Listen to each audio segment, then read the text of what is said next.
할렐루야. 오늘은 창세기 24번째 말씀입니다. 오늘은 살인죄에 대한 벌이 어떠하며 그 이유가 무엇인지 살펴보도록 하겠습니다. 창세기 9장 6절입니다. 다른 사람의 피를 흘리면 그 사람의 피도 흘릴 것이니 이는 하나님이 자기 형상대로 사람을 지으셨음이니라. 아멘. 사람의 피를 흘리게 되면 그 받은 벌이 그 사람도 똑같이 피를 흘릴 것이라고 말씀합니다. 그 말씀은요, 곧 그도 죽게 된다는 말씀입니다. 사람을 살인한 그 자는 그의 피를 흘릴 것이다, 그 말씀입니다. 이것이요 하나님의 뜻입니다. 인간적으로 보면 너무 잔인하지 않는가? 용서해 줄 수 있지 않나? 그만한 일에 뭘 그렇게까지 사람을 죽이는가? 그렇게 생각할 수 있습니다. 그러나 인간적인 생각으로는요, 사람을 하나님보다 더 중하게 여기는 그 마음 때문에 그런 생각을 하는 것입니다. 우리가 십자가 사건을 생각하면 가룟 유다를 생각합니다. 혹시 가룟 유다를 생각하면서 좀 가룟 유다가 불쌍하다, 어떻게 좀 그럴 수가 있나? 그 가룟 유다 편에 서고 싶은 그런 마음을 가진 사람들이 꼭 있습니다. 우리가 신앙생활을 할 때요, 인본주의적 이런 신앙에 빠지는 것은요 너무나 쉽습니다.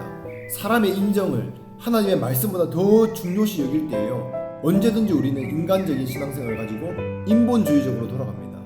그래서 인정에 묶인 사람들은 하나님의 뜻을 순종하는 것이 매우 어렵습니다. 하나님이 본문에 왜 죽인다고 말씀하십니까? 이는 하나님이 자기 형상대로 사람을 지었음이니라. 인간은요, 하나님의 형상을 따라 지음받은 존재이기 때문에 그 사람을 죽이는 것은 하나님의 형상을 파괴하는 것, 그것이요 엄청 무서운 죄이기 때문에 하나님의 형상을 파괴한다는 것은 하나님의 존엄성을 무시하는 죄가 되는 것이기 때문에 그렇게 말씀하시는 것입니다. 인간의 존귀함이라는 것은 인간의 어떤 됨됨이나 지위가 아니라 인간으로 태어난 그 존재 자체가, 그 존재가 하나님의 형상으로 지어졌기 때문에 그 존재 자체가 귀하다는 것입니다. 창세기 1장에도 강조하고 또 굉장히 중요한 것을 보여주고 있습니다. 그러므로 여러분들이 아무리 외모가 못났고 실력이 없고 머리가 둔하고 남들에 비해서 좀 떨어질지라도 그럼에도 불구하고요, 여러분들은 하나님 앞에 죄를 짓지 않아야 될 것은요, 내가 나된 이 모습을 가지고 나 스스로 자학하거나 나를 멸시하거나 나를 천대시하거나 나를 비하하는 이 생각들, 이 말들요, 이것은요 절대로 해서는 되는 것이 안 됩니다. 나는 하나님의 형상으로 지어진 존재이기 때문에 그렇게 나를 무시할 수가 없다는 것입니다. 그것이 하나님의 주권을 대적하는 것입니다. 하나님이 하시는 일을 불만을 품고 불평하는 것입니다. 왜 그렇습니까? 인본주의적 생각을 가지고 하나님이 하시는 일을 바라보기 때문에 그렇게 생각하는 겁니다. 누가 여러분을 못났다고 그렇게 말합니까? 사람들이 지금까지 그렇게 말합니다. 세상이 말하는 것입니다. 가족들, 옆에 이웃들, 아니면 자기 스스로가 거울을 보면서 그렇게 말하는 것입니다. 언제 하나님께서 그렇게 말한 적이 없습니다. 세상이 만든 기준을 가지고 그렇게 말하는 것입니다. 하나님이 그렇게 말씀하지 않았는데 그렇게 자기를 자학할 필요가 없다는 것입니다. 사람의 말을 하나님의 말보다 더 중요하게 생각하지 마십시오. 그렇게 생각하고 자신을 바라보는 것, 이것이 바로 죄입니다. 우리는 너무 인본적이고 그리고 세상의 기준으로 나를 바라보고 세상을 바라보기 때문에 이것이 당연한 것이라고 생각하고 살아갑니다. 우리는 하나님이 좋으라고 지음받은 존재입니다. 자기 좋기 위해서, 다른 사람 좋기 위해서가 아니라 하나님이 좋기 위해서 우리를 하나님께서 창조하신 것입니다. 창세기 1장 31절처럼 하나님이 기뻐하시기 위해서 우리를 만드신 것입니다. 그럼 하나님이 기뻐하시면 된 것이 아닙니까? 하나님이 여러분들을 보면서 기뻐하신다, 즐거워하신다, 토부하셨다, 이러면 되는 거 아닙니까? 내가 꼭 내 기쁜 대로 해야 되니까 이것이요 바로 인본주의입니다. 하나님이 아무리 기뻐해도 내가 기분이 안 맞으면, 기뻐하지 않으면 그냥 불평하는 것, 더구나 자기 인생을 비관하고 자기 외모를 비판하고 심지어 자기 생명을 스스로 비관해서 생명을 끊는 자도 있습니다. 그 자살하는 행위, 하나님의 형상을요 스스로 파괴하는 것입니다. 정말 용서받을 수 없는 죄가 바로 자살하는 행위입니다. 정말 하나님을 최고로 대적하는 그 반항하는 행위가 바로 자살하는 행위입니다. 생명이 내 것이 아닙니다. 내 생명은요 내 것이 아닙니다. 내 마음대로 할 수 있는 것이 아닙니다. 나 좋으라고 만든 존재가 아니라는 것입니다. 무엇보다도 나를 사랑하시고 나를 만드신 하나님이 기쁨으로 우리를 바라보신다는 것입니다. 그러면 되는 것입니다. 나를 통해서 하나님이 기뻐하신다면 우리가 같이 기뻐할 수 있습니다. 아멘. 그래서 여러분들은요, 하나님이 지으셨고 너무 아름답고 멋진 존재이십니다. 너무 아름다운 존재입니다. 바로 이렇게 하나님이 피를 흘리는 데에 대해서 굉장히 엄중한 경고와 이 원칙을 말씀해 주시는 것은요, 하나님 자신 때문에 그런 것입니다. 하나님이 자신의 존엄성을 지키기 위해서 지금 이렇게 엄하게 말씀하시는 것입니다. 하나님은요, 우리가 하나님이 창조하신 인간의 생명에 대한 존엄성을 갖게 하는 것입니다. 그래서 내 자신이, 우리들 자신이 이런 하나님의 생명에 대한 존엄성을 받아들이게 되면요, 어떻게 됩니까? 이 생명이 주신, 이 생명을 주신 하나님을 우리가 존중이 대하고 우리가 하나님을 귀하게 경외하는 것입니다. 그래야 됩니다. 여러분, 그런데 반대로 내가 이 생명을 하찮게 여기면 어떻게 됩니까? 하나님도 하찮게 대하는 것입니다. 우리는 자기의 생명을 정말 귀중하게 여긴다면 자기 인생을 하나님 앞에 진지하고 소중하게 살려고 하게 되어 있습니다. 그렇지 않겠습니까? 우리가 전도하다 보면 어떻습니까? 정말 생각하지도 못한 말을 들을 때가 있습니다. 예수 믿어야 됩니다. 그렇지 않으면 지옥 갑니다. 이런 얘기를 하면요, 나는 지옥 갈 건데 상관하지 마세요. 당신이 무슨 상관입니까? 이런 얘기를 합니다. 그런 사람들은요, 참 본인은 아니라고 말하지만 자기 생명에 대해서 귀중히 여기지 않는 것입니다. 그 자신이 얼마나 귀중한지 그 기준이 없는 것입니다. 마귀가 그 인생을 그렇게 붙잡고 눈을 가려놓고 있기 때문입니다. 내 생명을 내 자신이 귀하게 여기지 않는데 하나님을 어떻게 귀하게 여길 수 있겠습니까? 내 생명을 귀하게 여긴다는 것은 생명을 주신 하나님을 존중한다는 뜻입니다. 그렇게 할 때에 우리 생명을 존귀하게 대해주시는 것입니다. 여러분들이 비록 세상적인 기준에서 여러분들의 지위나 외모나 형편이 사람들에게는 정말 초라하고 객관적으로 보면 참 연약하고 너무 비참한 상태에 있을지라도요, 자기 자신만은요, 자기 인생에 대해서 함부로 말하면 안 됩니다. 그 자체가 벌써 자기의 인생을 자학하는 것이기 때문입니다. 이것은 불신앙의 죄가 되는 것입니다. 자기의 인생을 술이나 도박이나 음란이나 향락이나 이런 죄로 자기 인생을 비천하게 만드는 것은요, 다 하나님의 생명을 무가치하게 만드는 사단의 못된 장난이라고 생각하면 되는 것입니다. 이것이 사단이요, 우리 생각을 통해서 내 인생을 파괴하는 방법입니다. 내 영혼을 파괴하고 내 자존감을 파괴하고 내 인생의 의미를 파괴하는 이 못된 사단이 내 인생을 아주 파멸로 몰아가는데, 그걸 대적해서요, 우리는 하나님 앞에 내가 존귀한 인생이라고 반대로 선포해야 되는 것입니다. 나는 존귀한 인생이다. 그럼에도 불구하고 나는 귀한 존재이다. 이렇게 선포해야 되는 것입니다. 그래도 하나님만은 나를 사랑하신다. 세상 사람은 나를 멸시해도 그래도 하나님은 나를 사랑하신다. 이런 믿음을 가지시기 바랍니다. 지금까지 우리는요, 우리 자신에 대해서 태도를 보았습니다. 다음으로 우리는 남을 향해서 어떤 태도를 가져야 되는지 함께 보기 원합니다. 남들을 향한 태도도 사실은 마찬가지입니다.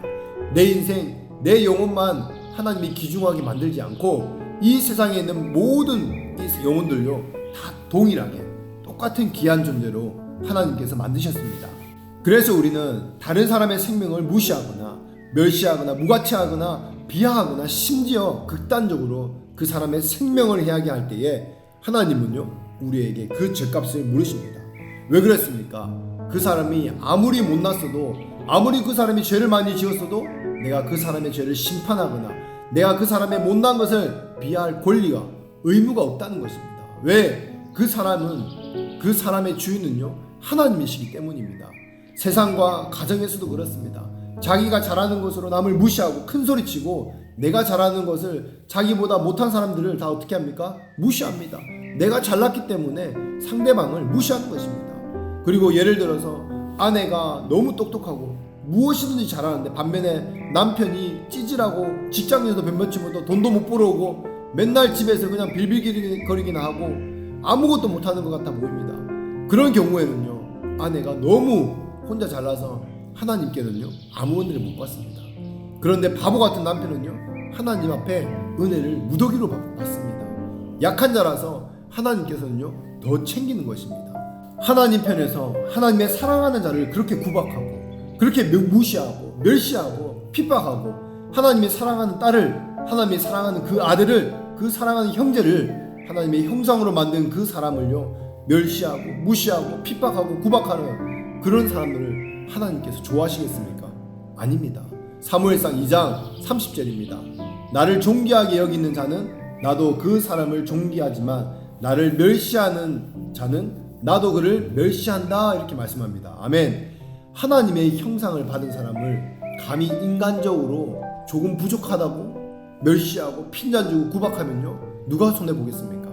하나님이 나에게 그 핏값을 받는다는 것입니다. 나에게 그 죄값을 받는다는 말씀입니다. 그래서 우리는 이웃을 존귀히 여길 줄 알아야 합니다. 아멘. 그러면 교회에서는 어떻습니까? 다른 사람에게 장난하고 맨날 일 못한다고 이 청년들 구박하고 이 옆에 집사님들 구박하고 또 누군가를 구박하고 핀잔하고 그 사람은요 제일 은혜를 많이 받을 것 같습니까? 아닙니다. 영웅 같아 보이지만 제일 은혜가 없습니다. 그런 사람은 항상 얼굴이 굳어 있습니다. 율법적으로 빼빼 말라서 은혜를 못 받습니다. 은혜가 없습니다. 얼굴에 기쁨이 없습니다. 인본주의자는요 인간적으로 뛰어나면 잘난 것이고 하나님도 그 사람을 사랑할 거라고 생각합니다. 인간적으로 못나면 불쌍하고 하나님도 그 사람을 불쌍하고 못나게 본다고 생각합니다. 상대를 못난 자로 취급합니다. 그러면 하나님은 어떻게 하십니까? 그 인본주의적인 생각을 가진 사람, 그 사람을 불쌍하고 못나게 취급하십니다. 그래서 우리는요 하나님이 기뻐하시는 것을 보고 기뻐하고 하나님이 싫어하는 것을 보고 싫어하고 하나님이 존중히 여기는 것을 보고 존중히 여기는 것을 우리는 배워야 합니다. 다윗도 그래서 하나님의 마음에 합했기 때문에 다윗을 메시아의 이 조상으로 세우신 것입니다. 인간적으로 잘나서 다윗을 세운 것이 아닙니다. 다윗도 죄 지었습니다. 간음죄, 살인죄 지었습니다. 그래서 교회에서 강조하는 것이 이것입니다. 하나님께 인정받는 사람은 큰 자다. 이것이 제 말이 아니라 예수님의 말씀입니다. 하나님 앞에 살면 사람이 하는 것을 아무 장애물이 되지 않습니다. 왜 그렇습니까? 여러분 계속 직장에서 내가 교회를 열심히 다닌다고 구박받고 핍박받고 이런다고 생각해 보십시오. 혹시 집에서 교회 나간다고 나를 구박하고 핍박한다고 생각해 보십시오. 그러면 대부분 사람들이 엄청 서러워합니다. 아, 왜 그렇게 서럽습니까? 왜 나는 이럽니까? 왜 나는 이렇게 어려운 일을 당하고 있습니까? 왜 그렇습니까? 사람 앞에서 하는 것이기 때문입니다. 사람으로부터 억울한 고난을 받는 것이기 때문에 억울한 것입니다. 내가 하나님 앞에 바로 사는데 사람으로부터 제대로 대우 못 받고 모함 받고 나쁜 대우 받는다고 생각하니까 견딜 수가 없는 것입니다. 이것은요 좋은 신앙인 것 같으나 좋은 신앙이 아닙니다. 하나님 때문에 구박을 받고 핍박을 받는데 좋은 신앙 아닌가라고 생각합니다. 그런데 자세히 보면요 내가 이렇게 하나님 앞에 사는데 이 구박을 받는다 이렇게 생각하는 것은요 신앙이 좋은 것이 아닙니다. 하나님 앞에 산다면 그런 억울함, 고난, 구박 이게 무슨 관계가 있습니까? 전혀 이 고난이나 구박이나 핍박이나 이것이 문제가 안 됩니다. 그런데 사람 앞에 사니까 이것을 견딜 수가 없는 것입니다. 아직도 사람의 영광을 사람을 의식하니까 그것이 너무 괴로운 것입니다. 그 사람은 그것 때문에 괴로운 것이지 하나님이 괴롭게 하는 것이 아닙니다. 자기 믿음이 자기를 괴롭게 하는 것입니다. 그래서 오늘 본문은 말합니다. 핍박을 하고 무시하는 사람이 되기보다 차라리 무시받고 핍박받는 편에 서라는 것입니다. 이것이 하나님이 축복하는 사람입니다. 많은 사람이 이 원리를 잘 모릅니다.